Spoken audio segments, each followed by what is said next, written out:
Mechi yetu tulikuwa tumejipanga siku nyingi. Bosi wetu alituandaa vizuri kwa ajili ya mchezo huu wa leo ambao tumeenda kujipatia ushindi mzuri. Ushindi ambao umetufanya tunafurahi wote, na nyie waandishi wa habari na nyie pia mmefurahi. Nasema vizuri hata mwandishi wa habari kufika kileleni na wewe mwenyewe unafurahi. Kwa hiyo na sisi tumefurahi kujipatia ushindi wa goli 6-1 ambao ni ushindi mkubwa sana. Nadhani tutakuwa tumeweka historia nzuri ambayo itafanya na sisi wenzetu wapinzani wafanye mazoezi zaidi ili na wao wafikie kiwango chetu sisi. Ili ya mafanikio ni tunamshukuru bosi wetu, alituandaa vizuri. Alitujenga mapema, tulijiandaa na mazoezi, ametunulia viatu vya mazoezi mpaka hapa leo tumefika hapa tulipo. Ni tunamshukuru yeye bosi wetu kwa sababu bila yeye tusingeweza.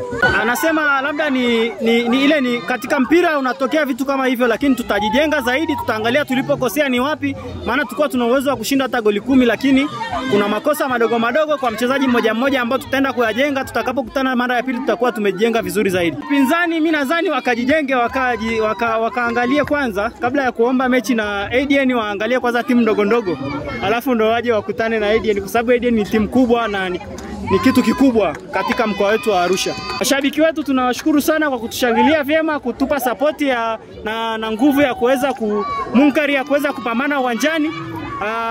Kwa kweli ni jambo zuri, tumefurahi, tumeenjoy ushindi mzuri.